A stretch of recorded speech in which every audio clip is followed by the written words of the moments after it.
Selamat siang untuk kita semua. Kami dari kelompok 1 akan menjelaskan mengenai algoritma Adabus. Anggota kelompok 1 ada Bayu, Dias, Nancy, Rizka, dan Rio. Pada kesempatan kali ini, kami akan menjelaskan mengenai konsep dan definisi Adabus, kelebihan Adabus, kelemahan Adabus, serta tools yang digunakan. Adabus merupakan singkatan dari adaptive boosting yang dirumuskan oleh Yaffe dan Robert Shapiro pada tahun 1997. Dan menurut Kim, Adabus adalah algoritma yang iteratif menghasilkan klasifikasi baru dan kemudian menggabungkan mereka untuk membangun klasifikasi utama. Dan menurut Hu, Adabus adalah algoritma yang ide dasarnya adalah untuk membentuk klasifikasi yang kuat dengan menggabungkan beberapa klasifikasi yang lemah. Adabus ini merupakan kumpulan dari stam atau pohon kecil yang hanya diperoleh dari satu kali proses splitting. Dan pada Adabus juga kita akan mendapatkan algoritma hasil trading set berdasarkan akurasi sebelumnya. Formula Adabus adalah sebagai berikut, di mana HTX adalah output dari weak classifier T untuk input X, dan alpha T adalah weak yang digunakan untuk klasifikasi. Alpha T sama dengan 0,5 ln 1 minus E per E, di mana E adalah error rate-nya. Konsep dasar dari Adabus adalah melakukan boosting ensemble model dengan mempelajari kesalahan sebelumnya, seperti misclassification. Adapun tahapannya yaitu pada inisiasi, kita akan membuat weak inisiasi dari data, di mana pada setiap data amatan, kita akan beri bobot yang sama, yaitu sebesar 1/n, di mana n adalah jumlah data amatan. Jadi, semisalnya kita memiliki 100 data amatan, kita akan, pada week inisiasinya, akan memberikan bobot pada setiap data amatan, yaitu sebesar 1/100 atau 0,01. Pada iteration step-nya, kita akan melakukan beberapa tahapan, yaitu pada tahap pertama, kita harus menemukan best weak classifier, yaitu stam dengan nilai information gain terbesar. Selanjutnya, kita akan menghitung error rate-nya, di mana error rate ini menunjukkan berapa banyak prediksi yang tidak tepat, dan prediksi yang tidak tepat akan memiliki weight yang berbeda. Kemudian, kita akan menghitung alpha T-nya, dan selanjutnya kita akan melakukan update weight dari klasifikasi yang tidak tepat, di mana update weight ini kita peroleh dengan cara bobot yang lama dikalikan dengan eksponensial alfa. Pada tahap kelima, kita akan melakukan normalisasi pada weight-nya, sehingga weight totalnya sama dengan 1. Karena pada tahap sebelumnya kita melakukan update weight, jadi kemungkinan weight totalnya tidak sama dengan 1, sehingga diharuskan kepada kita untuk melakukan normalisasi. Nah, tahap pertama, kedua, ketiga, hingga kelima ini akan kita ulangi untuk menemukan stam atau pohon kedua, ketiga, hingga ke T. Dan pada akhirnya kita akan membuat final prediction. Berikut adalah ilustrasi proses Adabus. Pada tahap pertama kita melihat, di sini adalah setiap data diberikan bobot yang sama. Kemudian selanjutnya, kita melakukan update weight, di mana data amatan yang mengalami wrong classification memiliki bobot yang lebih besar. Kemudian, setelah kita melakukan update weight, kita akan mendapatkan klasifikasinya. Hal yang sama kita ulang, hingga kita menemukan beberapa klasifikasi. Klasifikasi yang tadi kita akan jumlahkan hingga memberikan suatu strong classification yang pada akhirnya kita jadikan menjadi final prediction. Pada slide selanjutnya akan dijelaskan oleh teman saya. Yang selanjutnya yaitu kelebihan dari Adabus. Yang pertama, Adabus merupakan metode machine learning yang tergolong mudah sehingga algoritmanya pun sederhana. Yang kedua, jika dibandingkan dengan random forest, Adabus lebih baik dikarenakan pengklasifikasian pada random forest dilakukan dengan penggunaan voting, sedangkan pada Adabus sebelumnya mempertimbangkan bobot setiap classifier. Yang ketiga, Pada Adabus digunakan kombinasi pengklasifikasian lemah sehingga mampu meningkatkan akurasi. Yang keempat, Adabus memiliki tingkat presisi yang tinggi.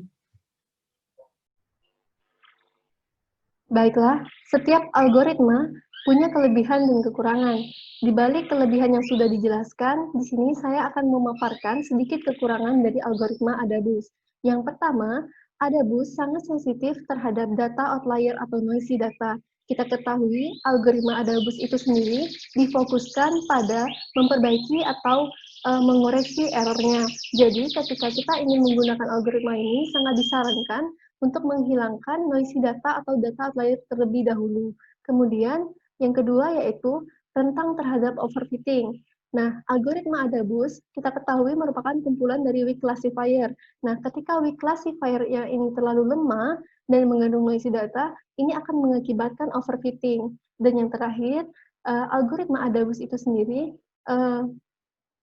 dalam trainingnya itu memakan waktu yang cukup banyak. Kita ketahui bahwa jumlah iterasi dari Adabus merupakan jumlah weak classifier-nya yang ditentukan melalui cross validation. Sehingga untuk mengatasi hal ini, salah satu yang terbaik yaitu dengan cara cut off point dari reselection setiap classifier-nya. Selanjutnya masuk mengenai beberapa tools yang digunakan untuk menjalankan algoritma Adabus. Algoritma Adabus ini dapat dijalankan pada beberapa aplikasi, antara lain Python dan juga R. Untuk menjalankannya pada Python, untuk menyelesaikan suatu studi kasus dengan menggunakan model klasifikasi Adabus, beberapa library yang harus kita miliki antara lain Pandas, Seaborn, dan juga Scholar. Untuk library Pandas digunakan untuk membaca data dan juga melakukan manipulasi pada data, atau dapat diartikan library ini berguna pada saat tahapan pre-processing data. Selain itu ada library Seaborn yang memiliki fungsi untuk membentuk suatu visualisasi data dari data yang kita miliki.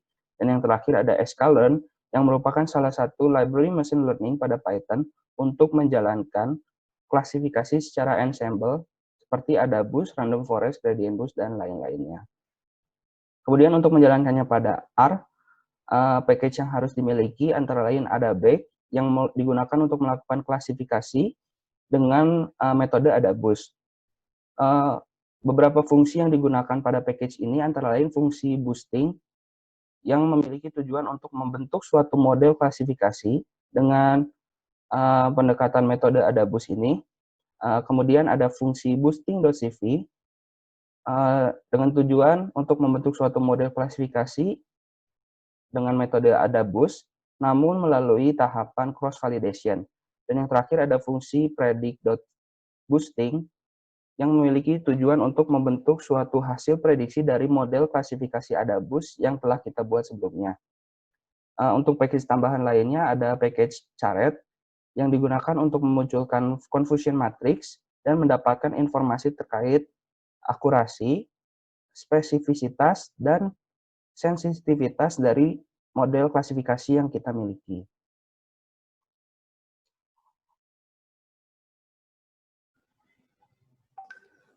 Selanjutnya masuk ke study case ya. Jadi untuk study case ini setelah dijelaskan oleh teman-teman semua, yaitu dari konsep definisi, kemudian dari kelebihan, kekurangan, kemudian tools yang digunakan, study case kali ini mengangkat mengenai health insurance cross-sell prediction, di mana tools yang digunakan untuk menganalisisnya yaitu Python. Adapun kali ini kita akan menampilkan output maupun beberapa sintaks yang digunakan pada analisis. Selanjutnya yaitu mengenai latar belakang. Latar belakang dari penelitian ini yaitu dilatar belakangi oleh sebuah perusahaan asuransi kesehatan yang tertarik untuk melakukan ekspansi untuk asuransi kendaraan bermotor. Nah, sebelum melakukan ekspansi ini, si perusahaan ingin mengetahui bagaimana pola dari customer yang sudah ada ini, apakah dia tertarik atau tidak untuk menggunakan produk baru ini. Nah, sebelum dilakukan ekspansi itu, diharapkan untuk membuat sebuah model yang dapat memprediksi maupun menjelaskan apakah seseorang customers tertarik untuk menggunakan asuransi kendaraan bermotor yang dikeluarkan oleh perusahaan tersebut. Selanjutnya masuk ke kerangka berpikir. Nah, sebelum masuk ke bagian tahap analisis dan modeling, terlebih dahulu kita harus mengetahui bagaimana kerangka berpikir dari sistem modeling yang akan kita gunakan. Nah, ini kelompok kami mengutipnya dari Cribs Data Mining, terdiri dari 6, yaitu ada business understanding, data understanding, data preparation, modeling, evaluation, dan deployment. Adapun pada analisis kali ini hanya mencakup pada poin 1 dan poin 1 sampai 5. Sedangkan untuk poin 6 yaitu tidak, karena tidak sampai pada penerapan ke sistem. Nah, kita masuk di business understanding. Nah, untuk business understanding ini tujuannya itu seperti kita untuk ngapain kita melakukan analisis ini. Kemudian tujuan apa yang akan didapatkan. Nah, ini masuk ke business understanding. Seperti permasalahan yang kita ada kan mengenai suatu perusahaan ingin mengetahui bagaimana customer yang ada itu tertarik atau tidak untuk menggunakan asuransi kendaraan bermotor atau tidak. Kemudian tujuannya itu dia untuk semakin strategis tujuan yang digunakan. Misalnya, kalau misalnya banyak yang tertarik, berarti dapat dilanjutkan tujuan dari perusahaan tersebut. Kemudian tools yang digunakan di sini yaitu adalah ada boost classification yang termasuk dalam supervised learning. Nah, setelah masuk di business understanding, selanjutnya kita masuk ke data understanding. Nah, data understanding ini kita harus mengetahui bagaimana pola data, memahami data seperti apa. Nah, untuk data yang digunakan pada analisis kali ini didapatkan dari data Kaggle yang terdiri dari 381.109 observasi dengan 12 variabel atau feature, di mana label yang digunakan yaitu adalah response.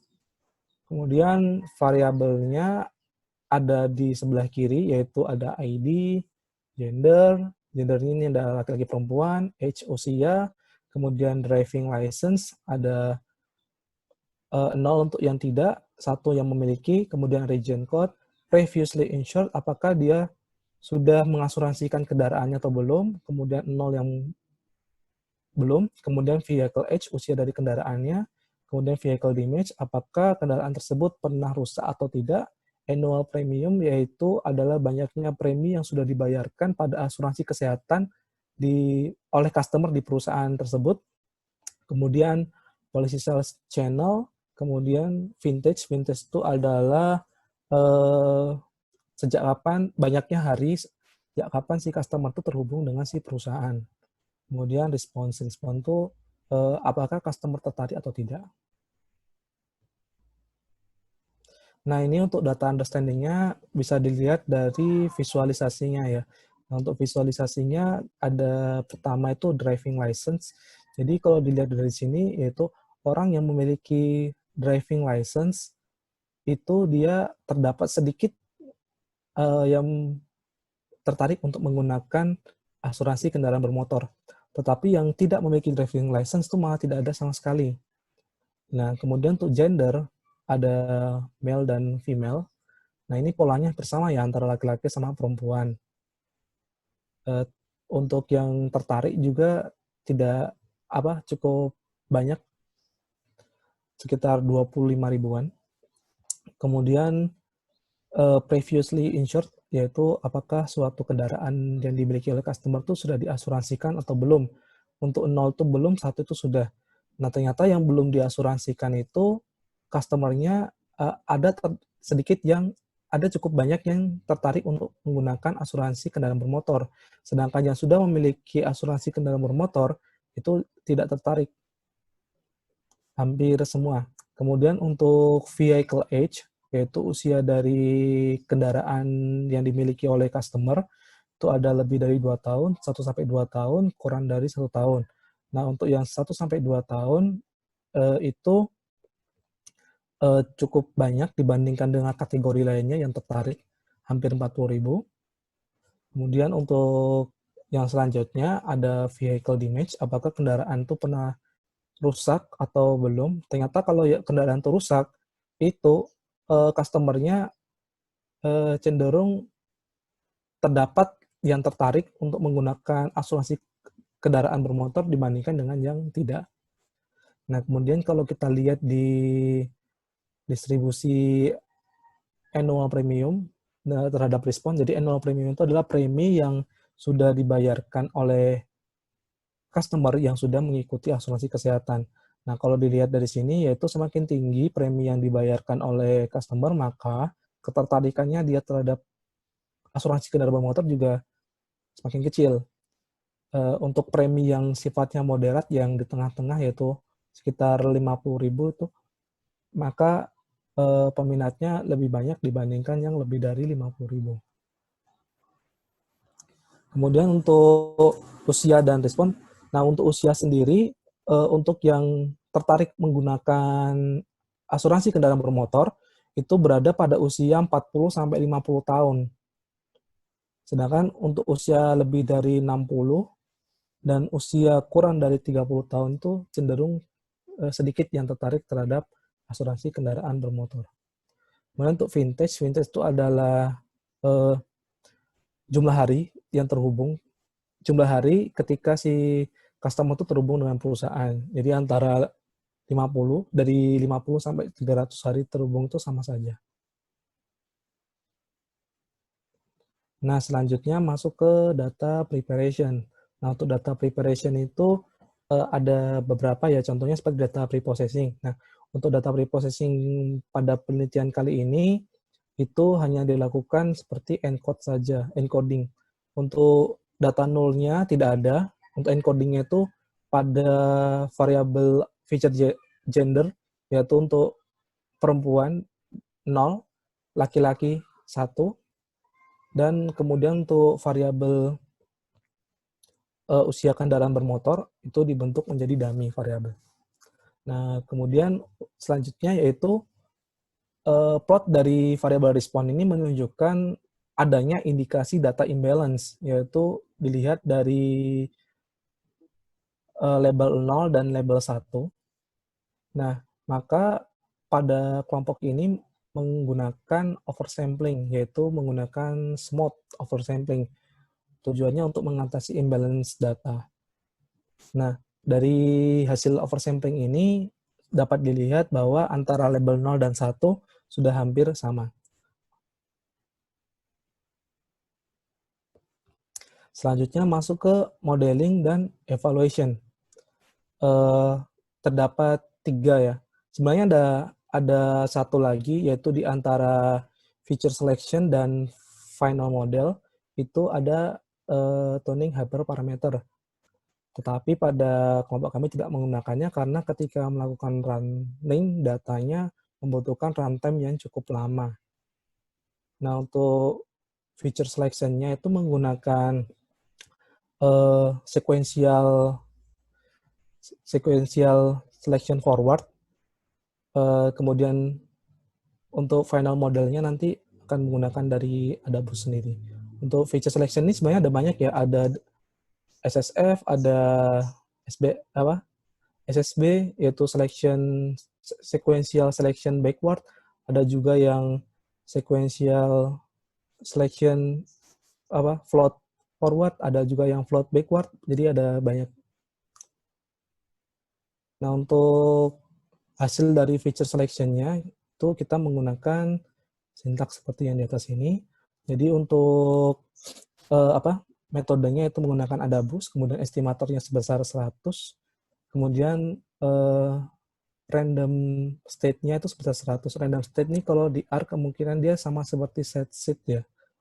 Nah, untuk K-feature-nya itu ada 10 karena sesuai dengan jumlah feature yang kita miliki.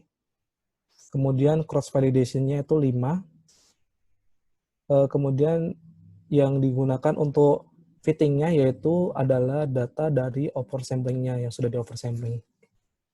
Nah, berdasarkan dari hasil tersebut menunjukkan bahwa 8 feature sudah cukup untuk memberikan akurasi pada data yang kita bentuk, yaitu sebesar 94,46% secara average score-nya ya, dari rata-rata dari 5 voltnya tadi. Adapun dari 8 feature-nya itu yaitu gender, age, driving license, previously insured, vehicle age, annual premium, dan policy sales channel. Oh ya, sama vintage satunya. Nah, ini untuk plotnya ya, plot dari sequential forward selection dengan menggunakan akurasi. Jadi puncaknya itu tertingginya pada feature ke-8, 8 feature. Kemudian untuk prediksinya itu menggunakan AdaBoost tadi, yaitu dengan menggunakan data test. Jadi di Kaggle itu ada data test, tapi labelnya belum ada gitu. Jadi pada kelompok ini hanya melakukan prediksinya saja. Untuk akurasinya tadi kita udah diakomodasi melalui cross validation pada selection feature yang sudah digunakan. Oh ya, sebenarnya untuk tahapan dari sini masuk ke prediksinya itu ada yang tadi yang disebutkan sebelumnya, itu adalah tuning hyperparameter. Nah, ini untuk hasil prediksinya ya. Jadi prediksinya itu ada menghasilkan hasil demikian dengan data tesnya tuh sebesar 100.000 observasi. Jadi kalau dilihat di sini yang tidak menggunakan asuransi itu lebih besar daripada yang tertarik untuk menggunakan asuransi kendaraan bermotor. Ini untuk sumber-sumber dari kelompok kami yang kami gunakan. Ya, untuk sumber pertama yaitu dari buku data mining yang digunakan biasa pada perkuliahan. Kemudian untuk 2 sumber selanjutnya adalah dari jurnal dan sumber-sumber lain yang berkaitan seperti dari Medium, CranArc, dan Skitlearn. Mungkin cukup sekian dari kelompok 1 mengenai AdaBoost. Apabila ada salah mohon maaf. Mungkin dari teman-teman ada feedback bisa nanti diutarakan ketika sesi tanya jawab, atau mungkin ada kritik atau saran. Mungkin cukup sekian. Assalamualaikum warahmatullahi wabarakatuh.